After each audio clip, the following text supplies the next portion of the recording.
Hi friends, શું તમને લોકોને સમજવાના ગમે છે? શું તમારી કમ્યુનિકેશન સ્કિલ સારી છે અને ઓફિસમાં લીડરશિપ સ્કિલ તમારી સારી છે?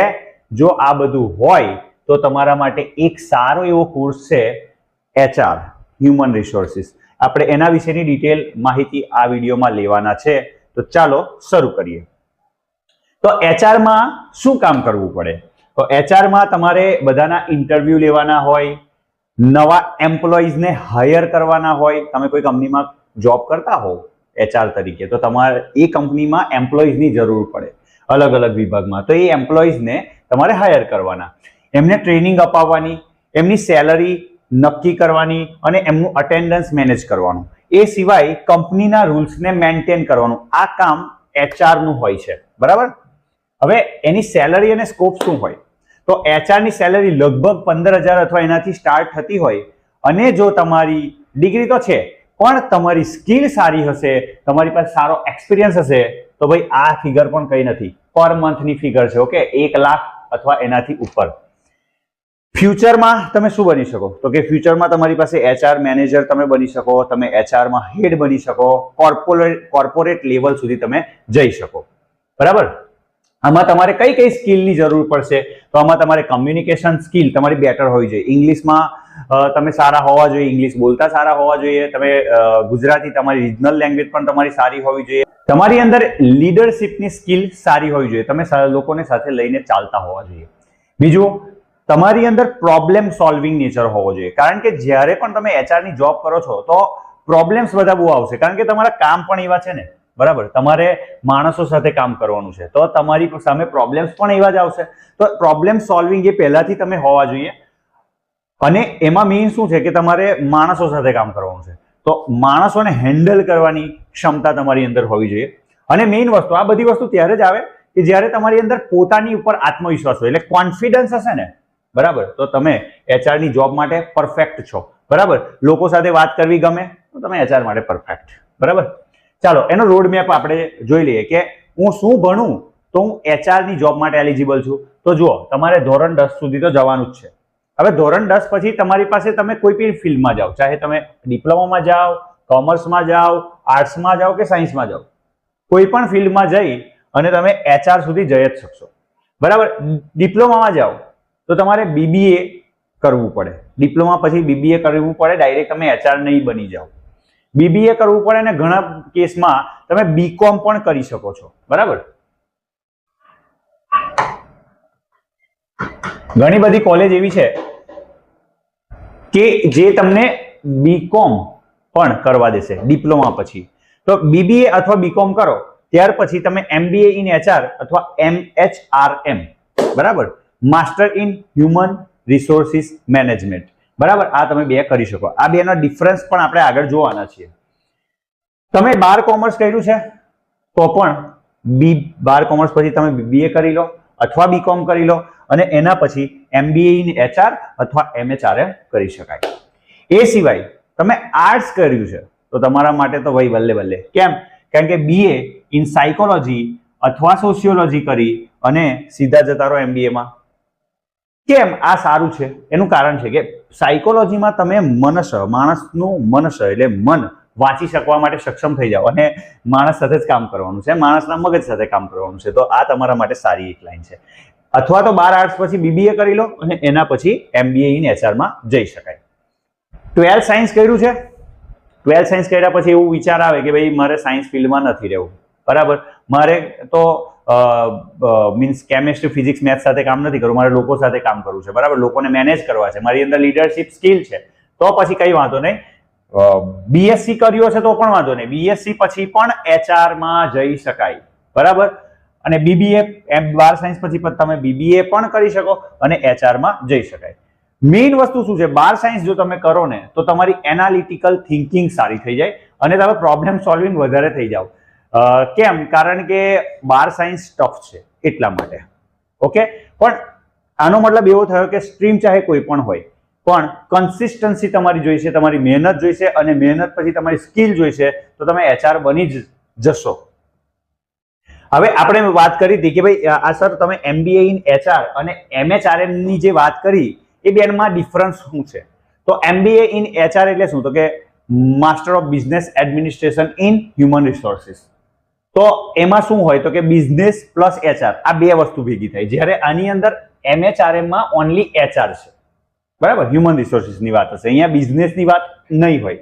ઓકે, હવે આમાં બિઝનેસ પણ છે તો આમાં સ્કોપ વધુ છે અને બિઝનેસની વાત છે એટલે તમારી અંદર મેનેજમેન્ટનો રોલ અહીંયા આગળ મળશે, જ્યારે અહીંયા આગળ માત્ર HR નો રોલ હશે MHRM માં. હવે માત્ર HR નો રોલ છે ને એટલા માટે તમારો ગ્રોથ પણ અહીંયા સ્ટેબલ રહેશે, બહુ વધે તમારો ગ્રોથ આગળ નહીં જઈ શકે. જ્યારે અહીંયા તમારો ગ્રોથ હાઈ જશે અને હાઈ જશે એટલે સેલરી પણ હાઈ જશે, જ્યારે અહીંયા તમારી મોડરેટ સેલરી રહેશે, બરાબર. અહીંયા સોરી MHRM અહીંયા હતું પણ અહીંયા અમે આ જમણી સાઈડે મેં લઈ લીધું છે એના માટે સોરી. MHRM માં શું શીખવાડાય તો કે એમાં રિક્રુટમેન્ટ વિશેની માહિતી, લેબર માટેના નિયમો કયા છે, એમ્પ્લોયીને કેવી રીતે તમે હેન્ડલ કરશો, HR ની પોલિસીસ કઈ કઈ હોય, એટલે HR રિલેટેડ જ ભણવાનું તમને MHRM માં આવશે. જ્યારે MBA માં તમે HR નું તો ભણશો જ ભણશો પણ સાથે સાથે બિઝનેસ નું ભણશો, માર્કેટિંગ કેવી રીતે થાય, ફાઇનાન્સ શું છે, ફાઇનાન્સ વિશે શીખવાનું તમને MBA ઇન HR માં મળશે. કંપની કેવી રીતે ચલાવશો, તમારી અંદર લીડરશિપ સ્કિલ કેવી રીતે ડેવલપ થાય, મેનેજમેન્ટ કેવી રીતે કરી શકો, આ બધી વસ્તુ તમને MBA ઇન HR માં શીખવા મળશે. એટલે સમજો કે અહીંયા આગળ ભણવાનું પણ વધારે છે તો સ્કોપ પણ વધારે, તો સેલેરી પણ વધારે. તો અહીંયા ફોકસ હોય મેનેજર અને લીડરશિપ પર, જ્યારે અહીંયા તમે MHRM માં તમે HR એક્સપર્ટ બનશો, બરાબર. હવે જોબ કઈ કઈ મળી શકે, બરાબર, એકવાર આપણે આ કોર્સ કરી લીધો તો જોબ કઈ મળશે? તો MHRM એમાં HR રિલેટેડ, HR એક્ઝિક્યુટિવ બની શકો, રિક્રુટર બની શકો અને HR સ્પેશિયાલિસ્ટ બની શકો. જ્યારે તમે job Rolls MBA in HR માં તો કે HR મેનેજર લેવલ પર જશો, યા તો તમે બિઝનેસ મેનેજર બની શકો, HR બિઝનેસ પાર્ટનર બની શકો. એટલે અહીંયા તમારી પાસે સ્કોપ વધારે છે. હવે તમારે ડિસાઈડ કરવાનું છે કે તમારે શું કરવું છે. હવે વાત કરી હતી એમ કે success depends on skills develop કરો, બરાબર, પોતાના પર સમય ખર્ચો, બરાબર, મહેનત કરો, હાર્ડવર્ક પ્લસ સ્કિલ એટલે સક્સેસ આવશે જ. જો તમે બેસ્ટ સ્ટ્રીમ કહો ને મને કે ભાઈ મારે HR કરવું છે તો મારે કઈ બેસ્ટ સ્ટ્રીમ લેવી જોઈએ તો કે કોમર્સ, બરાબર. પણ તમે એવું કહો કે આર્ટ્સ, તો કે આર્ટ્સ કેમ સારી? આર્ટ્સ એટલા માટે સારી, હિડન પાવર આપે છે. હિડન પાવર કેવી રીતે? કે મહેનત ઓછી પહેલા તો, બીજું કે તમે સાયકોલોજી ભણો અથવા સોશિયોલોજી ભણો એટલે માણસના મનસને જાણવાની ક્ષમતા તમારી અંદર વધારે હોય. ત્રીજી વસ્તુ, કારણ કે આમાં મહેનત ઓછી છે તો એક તરફ તમે ગવર્મેન્ટ એક્ઝામ્સ અને ગવર્મેન્ટ જોબ્સ માટેની તૈયારી પણ સાથે સાથે કરી શકો છો. એના માટે ટાઈમ તમને આર્ટ્સમાં મળી જશે. UPSC GPSC ક્રેક કરવા માટે પણ આર્ટ્સ બેસ્ટ છે. અને ફ્લેક્સિબલ ઓપ્શન, સાયન્સમાં જતા રહ્યા, બરાબર, હાર્ડવર્ક કરી લીધું, ફિઝિક્સ કેમેસ્ટ્રી મેથ બાયોલોજી ભણી લીધું પણ હવે એવું છે કે ભાઈ નથી જવું આમાં, તો શું વાંધો નહીં, ફ્લેક્સિબલ ઓપ્શન છે, HR બની જવાશે. સાતમી વસ્તુ એવી છે કે HR માટે બેસ્ટ કોલેજીસ કઈ કઈ? તો આપણે એમાં તમારા માટે પ્રાઇવેટ અને ગવર્મેન્ટ બંને પ્રકારની કોલેજોનું લિસ્ટ આપણે લાવ્યા છે. તો ટોપ પ્રાઇવેટ કોલેજ MBA માટે જોઈએ ને તો institute of rural management Anand અને વિદ્યાનગર અને અમદાવાદમાં તમને વધારે પડતી કોલેજીસ જોવા મળશે. તો આણંદની છે આમાં જે કોર્સ છે તે PGDM છે, post graduation diploma in management, આનું આવું ફૂલ ફોર્મ કંઈક છે.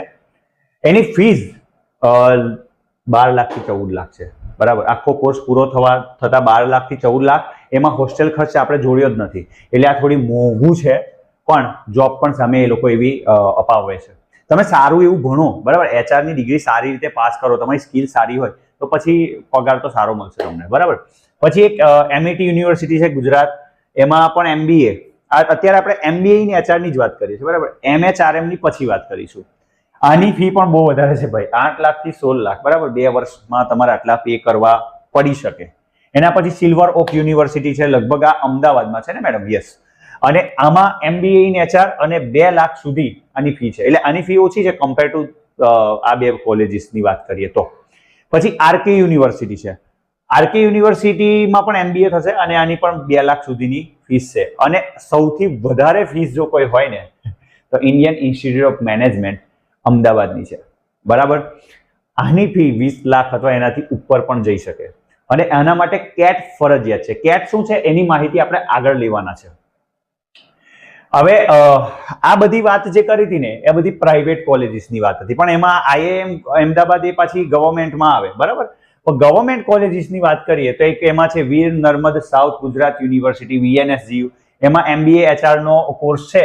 આની ફીસ 1 લાખની અંદર થઈ જશે, બરાબર. SP યુનિવર્સિટી છે આની 2 લાખ સુધીની, એટલે 2 વર્ષનો કોર્સ હોય તો 2 લાખ સુધી લગભગ ખર્ચો ગણીને ચાલવાનો. પછી તમે રહો છો ત્યાં આગળ, બરાબર, પીજીમાં, હોસ્ટેલમાં, અને ખાવા પીવાનો ખર્ચો, ટ્રાન્સપોર્ટેશનનો ખર્ચો, બુક્સનો ખર્ચો, આ બધો પછી એક્સ્ટ્રા લાગશે. પણ આ બધો તમારો ભણવાનો ફીસનો જ ખર્ચો છે માત્ર. ભાવનગર યુનિવર્સિટી છે એમાં સમજો કે 1 લાખ 2 વર્ષની અંદર તમારો ખર્ચો થઈ શકે. પછી વડોદરાની MS યુનિવર્સિટી છે, ગુજરાત યુનિવર્સિટી છે અમદાવાદમાં, એમાં પણ એ સસ્તી છે, તમે આમાં જઈ શકો 15,000 થી 30,000, બરાબર. મારા હિસાબે તમે ગુજરાત યુનિવર્સિટીમાં જાઓ. જો તમે એફોર્ડેબલ મીન્સ મોંઘી ફી એફોર્ડ નથી કરી શકતા તો આ બેસ્ટ છે. SP યુનિવર્સિટી 1 લાખ સુધી. GTU, બરાબર. આ GTU પાછું કેવું છે, આ બધી કોલેજીસ છે ને તે અમુક જગ્યાએ છે, પણ GTU ઓલ ઓવર ગુજરાતની મોટી મોટી સિટીમાં GTU, ગુજરાત ટેકનોલોજીકલ યુનિવર્સિટી. આને શરૂઆત કરી હતી ને તો એન્જિનિયરિંગ કોલેજીસ વધારે હતી, પણ ધીમે ધીમે પછી અમને MBA ની પણ ગુજરાતના મોટા શહેરોમાં કોલેજ ની અંદર આ કોર્સને લીધો છે. અને આમાં પણ ફીસ ઓછી છે, 25+25 એટલે અથવા 30+30 2 વર્ષની થઈને, બરાબર, 50,000 છે. આમાં એડમિશન તમારે લેવું હોય ને તો ACPC થ્રુ લેવું પડે, બરાબર. આના વિશે પણ આપણે વાત કરીશું. આ બધી જે વાત કરી હતી ને કોલેજની એ બધી MBA ની HR હતી, પણ જ્યારે આપણે વાત કરીએ ને MHRM તો એની કોલેજીસ ઓછી છે. કઈ કઈ છે? જો ગવર્મેન્ટની વાત કરીએ તો MS યુનિવર્સિટી 3 લાખ થી 4 લાખ ફીસ થશે, SP યુનિવર્સિટી 60,000 સુધી, ગુજરાત વિદ્યાપીઠ 80,000 સુધી. પણ જો પ્રાઇવેટમાં તમે જાઓ તો Anand institute of social work 60,000 થી 1.2 lakh, institute of language studies and applied social sciences Vallabh વિદ્યાનગરમાં છે, આણંદની બાજુમાં છે, 80,000 સુધીની ફીસ છે. NS પટેલ આર્ટ્સ કોલેજ છે આણંદમાં, એની 80,000 સુધીની ફીસ છે. MG લેબર ઇન્સ્ટિટ્યૂટ છે અમદાવાદમાં, 60,000 સુધીની ફીસ છે. અને Takshashila college of management and technology છે, PGDM ની આપણે વાત કરી હતી. જો આગળ પણ PGDM ની એક કોલેજ છે આણંદમાં, બરાબર, એની પણ ફી વધારે છે, જોયું ને, કમ્પેર ટુ બીજી બધી કોલેજ. તો અહીંયા પણ આ PGDM નો કોર્સ છે, post graduation diploma in management, બરાબર. આની ફી પણ 5 લાખ અથવા એનાથી વધારે થઈ શકે, બરાબર. હવે ઇમ્પોર્ટન્ટ નોટ એવી છે કે તમારે એડમિશન લેવું હોય, બરાબર, BBA કર્યું અથવા BCom કર્યું અથવા BSc કરેલું છે અને તમારે જવું છે હવે MBA માં, તો તમે કેવી રીતે જશો? તો તમારે આપવી પડશે એક્ઝામ્સ. કઈ એક્ઝામ? CMAT અથવા CAT. CAT પણ કહી શકો તમે, અથવા ACPC ની પ્રોસેસ છે. આ તમારે GTU માં, ગુજરાત ટેકનોલોજીકલ યુનિવર્સિટીમાં એડમિશન લેવું હોય તો તમારે આ પ્રોસેસ કરવી પડે. ACPC ની પ્રોસેસ કેવી રીતે થાય તે હું તમને કહું, થોડીક રાહ જુઓ. પણ સમજો કે તમારે કોઈ પણ એક્ઝામ નથી આપી અને પર્સન્ટેજ પણ થોડા ઓછા આવ્યા છે, CGPA આપણે કહીએ BBA માં, તો અને ફીસ તમે ખર્ચી શકો એમ છો, તો આ બધી એક્ઝામ આપ્યા સિવાય પણ તમે કેટલીક પ્રાઇવેટ કોલેજમાં વધારે ફી ભરીને અથવા મેનેજમેન્ટ કોટાની અંદર MBA ઇન HR અથવા MHRM માં એડમિશન ડાયરેક્ટ મેળવી શકો છો. પણ જો તમારા CGPA એટલે કે પર્સન્ટેજ સારા એવા આવ્યા છે અને તમે કેટની અથવા CMAT ની તૈયારી કરો છો, તો એ બેમાં શું ડિફરન્સ છે? તો CMAT એ પણ એક એક્ઝામ છે. આ એક્ઝામ ક્યારે આપવાની? કે જો તમારે ગુજરાતની કોલેજમાં જ એડમિશન લેવું છે અને તમારે બહુ વધારે મહેનત નહીં કરવી, ઇઝી પેપર આવે તો પછી CMAT આપી દો. પણ CMAT આપશો પછી તમારું જે BBA નું છે એ રિઝલ્ટ અને CMAT નું રિઝલ્ટ થી મેરિટ બનશે. એ મેરિટ થી તમારે GTU માં ACPC માં અપ્લાય કરવાનું અને એમાં તમને એડમિશન મળશે. ઇવન ગવર્મેન્ટ અને પ્રાઇવેટ માટે CMAT એક્ઝામ આપવી પડે છે. જ્યારે કેટ એક્ઝામ ક્યારે આપવાની? કેટ એક્ઝામ 2 કલાકની હોય છે, ઓનલાઈન એક્ઝામ છે અને પહેલા જ મેં કીધું કે નેશનલ લેવલની છે. આ ગુજરાત લેવલ માટે છે, આ નેશનલ લેવલની છે, ટફ છે, અઘરી છે. અઘરી એટલા માટે છે કારણ કે નેશનલ લેવલની છે, IIM જેવી સંસ્થા, બરાબર. આપણે વાત કરી હતી 20 લાખ સુધીની ફી છે. ટોપ કોલેજીસમાં જવું છે, ટોપ કોલેજીસમાંથી બહાર નીકળશો તો સેલરી પણ એ સારી એવી હશે, બરાબર. તો તે વખતે તમારે કેટ એક્ઝામ આપવી પડે છે. પ્લેસમેન્ટ કેવી રીતે થાય ભાઈ, આપણે એની વાત કરીએ. તો પ્લેસમેન્ટ ક્યારે થાય? પહેલું તો તમારે MBA પૂરું કરો અથવા MHRM પૂરું કરો. એટલે જ્યારે તમે છેલ્લા સેમેસ્ટરમાં હોય ને ત્યારે જ કોલેજમાં અલગ અલગ કંપની આવતી હોય છે અને એ HR તરીકે રિક્રુટમેન્ટ કરતી હોય છે, તો ત્યાં તમને પ્લેસમેન્ટ મળી જશે. પ્લેસમેન્ટ મળ્યા પછી તમારે ઇન્ટર્નશિપ કરવાની આવે. ઇન્ટર્નશિપ 6-1 મહિનાની હોય, જેમાં તમારી ટ્રેનિંગ થાય. હવે એ ટ્રેનિંગમાં તમને શું શીખવાડવામાં આવે? એમ્પ્લોયના ડેટાને કેવી રીતે મેનેજ કરવાનો છે, તમારે ઇન્ટરવ્યુના શિડ્યુલ બનાવવાના થાય છે, રિઝ્યુમ, બરાબર, જે એમ્પ્લોઈઝ માટે આવે કેન્ડિડેટ્સના, એની સ્ક્રીનિંગ કરવાની, એમનું એટેન્ડન્સ લેવાનું, એમનો પેરોલ નક્કી કરવાનો અને HR ફાઇલને મેન્ટેન કરવાની, આ બધી વસ્તુ તમને શીખવાડવામાં આવે. અને 3-1 મહિનામાં જો તમે કસોટીમાં ખરા ઉતરો તો લગભગ જોબ કન્વર્ઝન એટલે જોબ તમને મળી જતી હોય છે. એકવાર જોબ મળી જાય પછી તમે જોબ પોર્ટલ છે, naukri.com, પછી લિંક્ડઇન છે, આ તમે સ્ટ્રોંગ બનાવી શકો, બરાબર. એમાં તમારી રિઝ્યુમી અને CV સારો એવો બનાવવાનો કે જેનાથી તમારે ભવિષ્યમાં બીજી કોઈ કંપનીમાં જમ્પ મારવો હોય, સેલરી વધારવી હોય તો આ તમારા માટે કામની વસ્તુ છે, બરાબર. હવે સેલરીની વાત કરીએ ને તો આપણે પહેલા જ વાત કરી હતી કે 50,000 થી 15,000 થી સ્ટાર્ટ થાય, 15 થી પણ ના થાય. જો શરૂઆતમાં યાદ રાખો, આટલી વસ્તુ યાદ રાખશો ને તો ક્યારેય દુઃખી નહીં થાવ. જ્યારે તમે કંઈ શીખ્યા નથી, ભલે તમારી પાસે ડિગ્રી છે, પણ જો તમારી પાસે સ્કિલ નથી, આવડત નથી, તો સેલરીની સામે તમે ના જોતા, તમે સીધા કોઈ પણ જગ્યાએ, સારી જગ્યાએ જોબ મળે છે, ઓછી સેલરીમાં મળે છે, ત્યાં જાઓ, તમારી સ્કિલને ડેવલપ કરો, ત્યાં બધું શીખો, પછી સારી સેલરીની ડિમાન્ડ કરો, પછી તમારી સેલરી 1 લાખ અને પર એનમ 12 લાખની ઉપર, કેટલી મજા આવી જાય, બરાબર. તો જો વિડીયો તમને ગમ્યો હોય અને બીજી બધી ફિલ્ડ માટે પણ જો તમારે જાણવું હોય તો ચેનલને સબસ્ક્રાઇબ કરવી પડશે. અને વિડીયો ગમ્યો હોય, HR ની માહિતી સારી લાગી હોય તો તમારા મિત્રને પણ વિડીયો શેર કરી દો, જેનાથી એની પણ હેલ્પ થઈ જશે. ફરી એકવાર મળીશું નવા વિડીયોમાં. ત્યાં સુધી જય હિન્દ, જય ભારત.